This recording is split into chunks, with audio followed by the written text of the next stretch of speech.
Welcome to Right Time channel. അപ്പോൾ ഇന്നത്തെ video hair transplant ചെയ്യാൻ ഉദ്ദേശിക്കുന്നവർക്ക് മാത്രം വേണ്ടിയുള്ള വീഡിയോ ആണ്. അപ്പോൾ വീഡിയോ സ്കിപ്പ് ചെയ്യാതെ മുഴുവനായി കാണാൻ ശ്രമിക്കും. ഞാൻ ഇവിടെ പറയാൻ പോകുന്നത് എൻ്റെ അനുഭവമാണ്.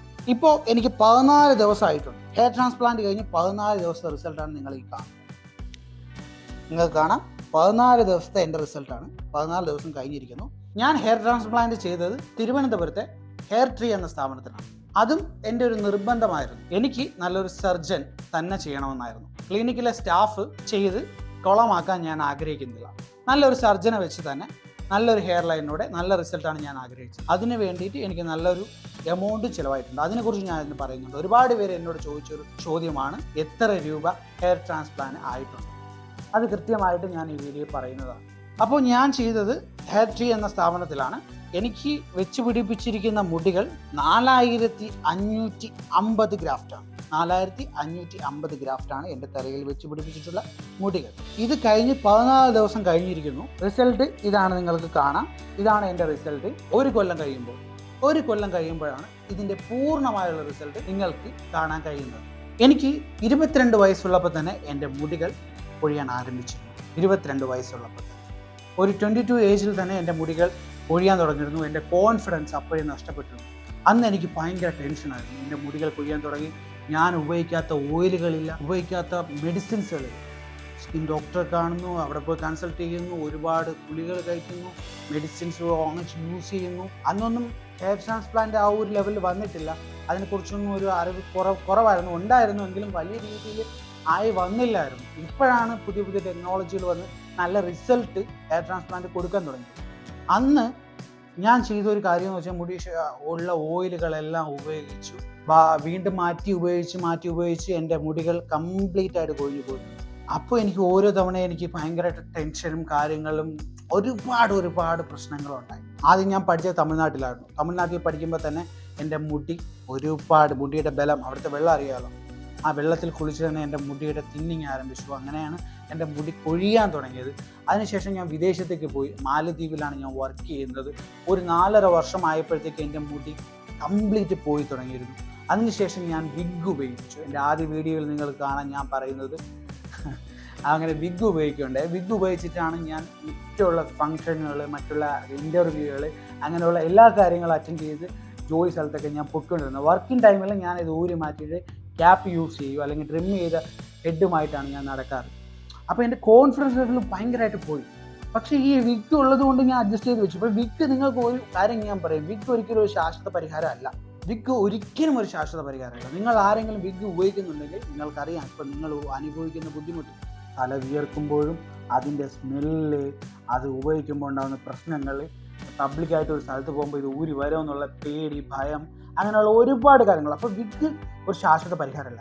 ഇന്നത്തെ കാലത്ത് നമുക്ക് ഏറ്റവും നല്ല സൊല്യൂഷൻ ഹെയർ ട്രാൻസ്പ്ലാന്റ് ആണ്. ഇനി വിഗ് ഉപയോഗിച്ചുകൊണ്ടിരുന്നപ്പോൾ എനിക്കുണ്ടായിട്ടുള്ള പ്രശ്നങ്ങളെ കുറിച്ചിട്ടാണ് ഞാൻ പറയാൻ പോകുന്നത്. നമ്മൾ വർക്ക് ചെയ്യുമ്പോൾ ഏറ്റവും കൂടുതൽ നമ്മൾ ഉണ്ടാകുന്നത് വെച്ചാൽ വർക്ക് ചെയ്യുമ്പോൾ ഉണ്ടാകുന്ന പ്രശ്നങ്ങളാണ്. കാരണം നമുക്ക് വർക്ക് ചെയ്യുമ്പോൾ നമുക്ക് ഒരുപാട് ഇതിൻ്റെ അകത്തുനിന്ന് വിയർപ്പ് തങ്ങി നിന്നിട്ട് തലവേദന, അങ്ങനെയുള്ള കാര്യങ്ങൾ ഉണ്ടാകുന്നുണ്ട്. ഒരു ചൊറിച്ചിൽ, മെയിനായിട്ട് ഇച്ചിങ് നമുക്ക് സഹിക്കാൻ പറ്റില്ല. ഇത് ഊരിക്കഴിക്കുമ്പോൾ ഭയങ്കര ഇച്ചിങ്ങാണ്. തല നമുക്ക് ചൊറിഞ്ഞ് ഒരുപാട് പ്രശ്നങ്ങളുണ്ടാകും. തലയിൽ എനിക്ക് പാടുകൾ ഉണ്ടാവാൻ തുടങ്ങി, നല്ല ചൊറിച്ചിൽ വന്നിട്ട് മുറിഞ്ഞ് പാടുകൾ വരാൻ തുടങ്ങി. അങ്ങനെ ഒരുപാട് സൈഡ് എഫക്റ്റ് ഞാൻ അനുഭവിച്ചിട്ടുണ്ട്. നമുക്ക് ഈ ചൊറിച്ചിലാണ് മെയിനായിട്ടുള്ള പ്രശ്നങ്ങൾ. പിന്നെ തലവേദന, മറ്റുള്ള കാര്യങ്ങൾ. അങ്ങനെ വിഗ് ഉപയോഗിച്ചിട്ട്, പക്ഷേ എനിക്ക് വിഗ് ഒരുപാട് സ്ഥലങ്ങളിൽ യൂസ് ആയിട്ടുണ്ട്. കാരണം അറിയാമല്ലോ, മുടിയുള്ള സമയത്ത് നമുക്ക് ഉണ്ടാകുന്ന ഫോട്ടോ എടുക്കുമ്പോഴും മറ്റുള്ള കാര്യങ്ങൾ, ഒരു ഇൻ്റർവ്യൂ ഫേസ് ചെയ്യുമ്പോഴായാലും അതിലൊക്കെ നമുക്ക് കിട്ടുന്ന കോൺഫിഡൻസ് വേറെ തന്നെയാണ്. അതിനൊക്കെ എനിക്ക് വിഗ് സഹായിച്ചിട്ടുണ്ട്. പക്ഷേ ഇതൊരു ശാശ്വത പരിഹാരമല്ല. നമുക്കിത് ഊരി മാറ്റി വീണ്ടും മാറ്റി അങ്ങനെ ഒരു താല്പര്യമില്ല. നമ്മുടെ മുടി നമ്മുടെ ബേക്ക് സൈഡിൽ നിന്ന് എടുത്ത് നമുക്ക് ഫ്രണ്ട് ചെയ്യാവുന്നതേ ഉള്ളൂ. ആ നട്ടുപിടിപ്പിച്ച് നമുക്ക് വീണ്ടും പഴയ നമ്മൾ എങ്ങനെയാണോ അങ്ങനെ ആയി മാറാൻ കഴിയും. ഇന്നത്തെ ടെക്നോളജി ഉപയോഗിച്ച് നല്ല രീതിയിൽ തന്നെ മുടി ഉണ്ടാകുന്നുണ്ട്. അപ്പോൾ നിങ്ങളെല്ലാവരും ഹെയർ ട്രാൻസ്പ്ലാന്റ് എന്ന് പറഞ്ഞാൽ, നിങ്ങളുടെ മുടി കൊഴിയുന്നുണ്ടോ, നിങ്ങൾ കഷണ്ടിയാണോ, നിങ്ങൾ ഒരിക്കലും വിഷമിക്കേണ്ട കാര്യമില്ല. ഉറപ്പായിട്ടും ഒരു ഹെയർ ട്രാൻസ്പ്ലാന്റ് ചെയ്യുന്നതായിരിക്കും ശാശ്വത പരിഹാരം. പിന്നെ ഒരു കാര്യം എന്ന് വെച്ചാൽ, എല്ലാവരുടെയും ഒരു ഭയമാണ് ഹെയർ ട്രാൻസ്പ്ലാന്റ് ചെയ്യുമ്പോൾ എന്താ പറയുക, വേദനയുണ്ടോ, നമ്മുടെ തലയിലല്ലേ ഇവരിത് ചെയ്യുന്നത്, അപ്പോൾ ഈ സർജറിയൊക്കെ ചെയ്യുമ്പോൾ നമുക്ക് പെയിൻ ഉണ്ടാവില്ലേ, എന്തെങ്കിലും പ്രശ്നം ഉണ്ടാവും, നമ്മുടെ തലയൊക്കെ ബ്രെയിൻ അല്ലേ, ആൾക്കാർക്ക് അങ്ങനെയൊക്കെയുള്ള ഒരുപാട് പേടിയുണ്ട്. പക്ഷെ ഒരു കാരണവശാലും നിങ്ങൾ പേടിക്കേണ്ട കാര്യം, ഇത് 0 പെയിനാണ്. പെയിൻ നമ്മൾ അറിയത്തേ ഇല്ല. ലോക്കൽ അനസ്തേഷ്യയാണ് നമ്മുടെ തലയിൽ തരുന്നത്. അത് നമുക്ക് ഒരു പ്രശ്നമില്ല. നമ്മൾ കിടന്ന് ഉറങ്ങും. ഇത് ചെയ്യുമ്പോൾ ആരും പറയാത്ത കാര്യം പറയല്ല, ഞാൻ കിടന്ന് ഉറങ്ങുകയാണ് ചെയ്തത്. പക്ഷെ അവർ പണി ചെയ്തോളും തലയിൽ, നമ്മളിത് അറിയത്ത് പോലുമില്ല. നമ്മൾ കിടന്ന് ഉറങ്ങി എണീക്കുമ്പോൾ കുറേ പണി അതിൽ നടന്നിട്ടുണ്ടാകും. പിന്നെയും നമ്മൾ അതിങ്ങനെ നമ്മുടെ തലയിൽ അവർ വർക്ക് ചെയ്യുന്നത് നമുക്ക് ഇങ്ങനെ മനസ്സിലാവും. പക്ഷെ നമുക്ക് ഒരു വേദന പോലും 0 വേദനയാണ്. പിന്നെ 10 മണിക്കൂർ സമയം എടുത്തു എനിക്ക് ഇത് സർജറി ചെയ്ത് എടുക്കാൻ വേണ്ടി. 10 മണിക്കൂർ കൂടുതൽ സമയം. 4550 ഗ്രാഫ്റ്റാണ് എടുത്തത്. അപ്പോൾ അതിൻ്റേതായ സമയമുണ്ട്, പ്രൊസീജിയറുണ്ട്. അല്ലാതെ ചുമ്മാ അങ്ങ് ചെന്നിട്ട് നമുക്ക് ചെയ്തിരുന്ന പണിയല്ല. ഇതെല്ലാം ഡോക്ടർ ചെയ്തോളും. നമ്മൾ ഈ 10 മണിക്കൂർ നമുക്ക് ഉറങ്ങാം, നമുക്ക് ഇതിനിടയിൽ ഫുഡ് കഴിക്കാം, മറ്റുള്ള കാര്യങ്ങളെല്ലാം ചെയ്യാം. ചില ക്ലിനിക്കിലെല്ലാം 2 ദിവസത്തെ പ്രൊസീജിയറായിട്ടാണ് ചെയ്യുന്നത്. അതിൻ്റെക്കാട്ടി ഒരു ദിവസം കൊണ്ട് തന്നെ, നല്ലൊരു സർജൻ ആണെങ്കിൽ ഒരു ദിവസം കൊണ്ട് തന്നെ ഈ പ്രൊസീജിയർ കംപ്ലീറ്റ് ചെയ്യും. 4500 വരെ. അതിൽ മുകളിലാണെങ്കിൽ ചിലപ്പോൾ 2 ദിവസമൊക്കെ എടുക്കുമായിരിക്കും, എനിക്കറിയില്ല. 5000 ഗ്രാഫ്റ്റൊക്കെ ചെയ്യുന്നത് ചിലപ്പോൾ ഒറ്റ ദിവസം കൊണ്ട് തന്നെ ഒറ്റ സിറ്റിംഗ് അവർ ചെയ്യും. പക്ഷേ എനിക്ക് 4550 ഗ്രാഫ്റ്റ് ഒറ്റ സിറ്റിങ്ങിലാണ് തീർത്തത്. രാവിലെ തുടങ്ങി രാത്രി വരേക്കുള്ള പ്രൊസീജിയറായിരുന്നു. പക്ഷെ നമ്മൾ അതിൻ്റെ ബുദ്ധിമുട്ടോ കാര്യങ്ങളോ ഒന്നും അറിഞ്ഞില്ല, ഒരു ക്ഷീണം ഒന്നും അറിഞ്ഞില്ല. വേദനയും കുറവായിരുന്നു. എൻ്റെ മുഖത്ത് നിങ്ങൾക്കറിയാം, ട്രാൻസ്പ്ലാന്റ് കഴിഞ്ഞ് വന്നപ്പോൾ ഒരൊറ്റ നീര് കൂടിയില്ലായിരുന്നു. കാരണം പെർഫെക്റ്റായിട്ട് അവർ ചെയ്തിട്ടുണ്ടായിരുന്നു. മുഖത്ത് നീരോ ബാഗിൽ അങ്ങനെ ഡോണർ ഏരിയ വികൃതമാക്കലോ അങ്ങനെ ഒരു പരിപാടിയില്ല. മറ്റുള്ളതൊക്കെ ഞാൻ കണ്ടിട്ടുണ്ട്, ഡോണർ ഏരിയയൊക്കെ വളരെ വികൃതമായിരിക്കുന്ന ആ ഒരു സെറ്റപ്പ് ഒന്നും ഇല്ലായിരുന്നു. എൻ്റെ ഡോണർ ഏരിയയൊക്കെ ഇപ്പോൾ തന്നെ കംപ്ലീറ്റ് ഓക്കെ ആയിട്ടുണ്ട്, അത് നിങ്ങൾക്ക് മനസ്സിലാവും.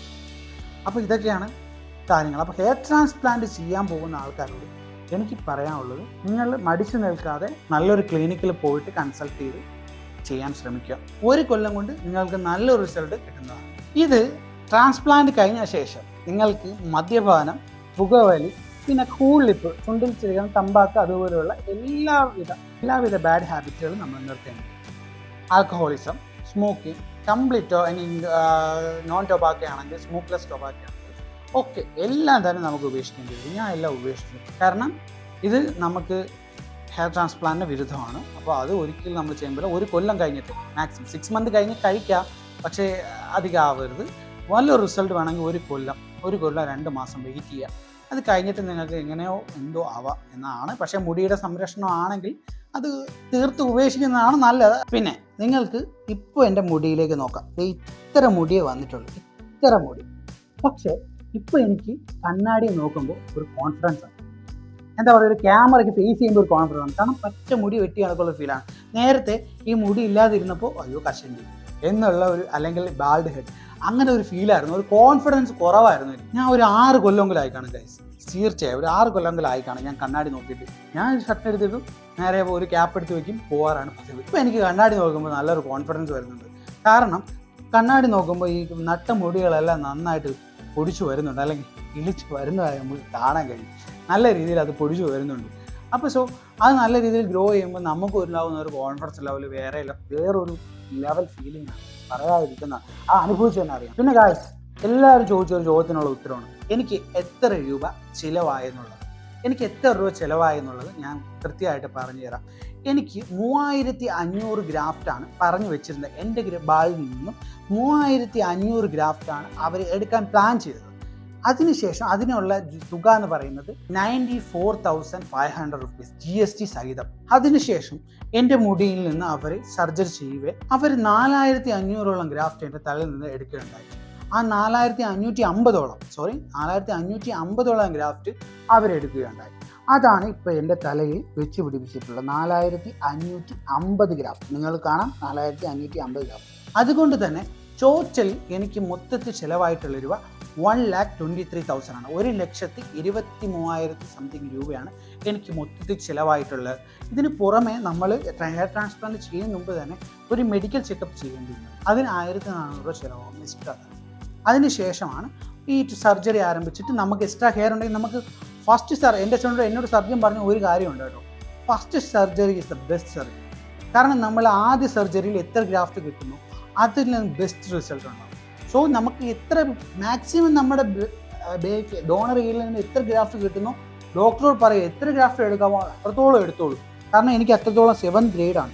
അപ്പോൾ അത്രത്തോളം മുടി നമുക്ക് കവർ ചെയ്യാൻ കഴിയും. ഇനി എനിക്ക് ചെയ്യാനുണ്ട് ഇത്ര ഭാഗം കൂടി ചെയ്യാനുണ്ട്. അത് അടുത്ത കൊല്ലം ആകുമ്പോൾ ഇവിടുത്തെ മുടി ഗ്രാഫ്റ്റ് എല്ലാം വന്ന ശേഷം വീണ്ടും കുറച്ച് മുടി എടുത്തിട്ട് വീണ്ടും ഇവിടെ ഗ്രാഫ്റ്റ് ഒന്നും കൂടി ചെയ്യേണ്ടി വരും. സോ ഇനി എനിക്ക് വിദേശത്തേക്ക് പോകണം, മാലദ്വീപ്സിലേക്ക് പോകാൻ നേരത്ത് എനിക്ക് ഒരു കൊല്ലത്തെ മെഡിസിൻ വാങ്ങി പോകേണ്ടതുണ്ട്. എനിക്ക് കഴിക്കാനുള്ളത് 6 മാസത്തെ മെഡിസിൻ എനിക്ക് കഴിക്കാൻ വേണ്ടി ഡോക്ടർ തരുന്നതാണ്. അതിൻ്റെ കൂടെ തന്നെ എനിക്ക് മിനോക്സിഡിൽ 1 വർഷത്തെ മിനോക്സിഡിൽ വാങ്ങിക്കൊണ്ട് പോകേണ്ടതുണ്ട്. കാരണം മിനോക്സിഡിൽ മസ്റ്റാണ്.